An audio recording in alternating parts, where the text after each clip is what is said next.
नमस्कार, आप देख रहे हैं न्यूज़ 18 का डिजिटल प्लेटफॉर्म और मैं हूं आपके साथ अंजलि राठौर। पश्चिम बंगाल की राजनीति में इस वक्त जबरदस्त हलचल मची हुई है। बीजेपी ने अपनी दूसरी लिस्ट जारी कर दी है और इस बार चुनावी मैदान में 111 नामों के नाम को फाइनल किया गया है। अब इस लिस्ट को देखकर साफ लग रहा है कि बीजेपी ने पश्चिम बंगाल के चुनाव में जीत के लिए पूरी ताकत लगा दी है। लिस्ट में सिर्फ नेता ही नहीं बल्कि नामी चेहरे, पूर्व सरकारी अफसर और बंगाली सिनेमा के सितारों के नाम भी शामिल किए गए हैं। बीजेपी का ये दांव बंगाल की सत्ता में सेंध लगाने की एक बड़ी कोशिश भी माना जा रहा है। इस बार की लिस्ट में पूर्व लोकसभा सांसद रूपा गांगुली और निशीद प्रामाणिक जैसे नाम भी चर्चाओं में हैं। गांगुली को सोनारपुर दक्षिण से टिकट दिया गया है, तो वहीं जो राजनीति में एक बड़ा चेहरा मानी जाती हैं, वहीं पूर्व निशीद प्रामाणिक को माथाभांगा सीट से चुनावी दंगल में उतारा गया है। इन चेहरों को उतारकर बीजेपी ने ये संदेश दिया है कि बंगाल के हर कोने में अपनी पकड़ मजबूत करना चाहती है और टीएमसी को कड़ी टक्कर देने के लिए तैयार है।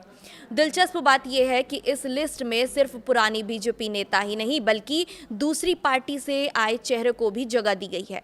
पूर्व टीएमसी नेता तापस रॉय को मानिकतला से टिकट मिला है, तो वहीं बैरकपुर से कौसत्व बागची पर भरोसा जताया गया है। आईपीएस अधिकारी रहे डॉक्टर राजेश कुमार को जगत दल सीट से मैदान में उतारा गया है, जो ये बताता है कि पार्टी अनुभवी और पढ़े लिखे चेहरों को आगे लाने की रणनीति पर काम कर रही है।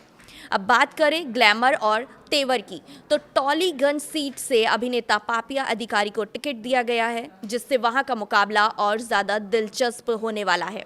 इसके अलावा बीजेपी की फायर ब्रांड नेता प्रियंका तिब्रेवाल को एंटोली से मैदान में उतारा गया है। प्रियंका हमेशा से ही अपनी बेबाक बयानबाजी के लिए जानी जाती है। अर्जुन सिंह को नौपारा से टिकट देकर पार्टी ने अपने पुराने गढ़ को बचाने की कोशिश की है। बीजेपी ने इस दूसरी लिस्ट में बंगाल चुनाव के माहौल को और ज्यादा गर्मा दिया है। एक तरफ जहां टीएमसी अपनी जीत का दावा कर रही है, वहीं बीजेपी के इन 111 नामों ने विपक्ष के खेमे में खलबली मचा दी है। लोगों के बीच बस अब यही चर्चा है कि क्या ये बड़े चेहरे और पूर्व आईपीएस अधिकारी बंगाल की जनता का दिल जीत पाएंगे या फिर ममता बनर्जी का किला भेदन इतना आसान नहीं होगा। अब मुकाबला दिलचस्प हो गया है क्योंकि टिकट मिलने के बाद अब असली जंग जमीन पर शुरू होगी। कार्यकर्ताओं में उत्साह है और उम्मीदवारों ने अपनी सीटों पर घेराबंदी भी शुरू कर दी है। आने वाले दिनों में बंगाल की सड़कों पर चुनावी रैलियां, नारों का शोर और तेज होने वाला है। अब देखना यह होगा कि 111 उम्मीदवारों की ये फौज बीजेपी की नैया पार लगा पाती है या नहीं। आगे की खबर के लिए देखते रहिए न्यूज़ 18 का डिजिटल प्लेटफॉर्म।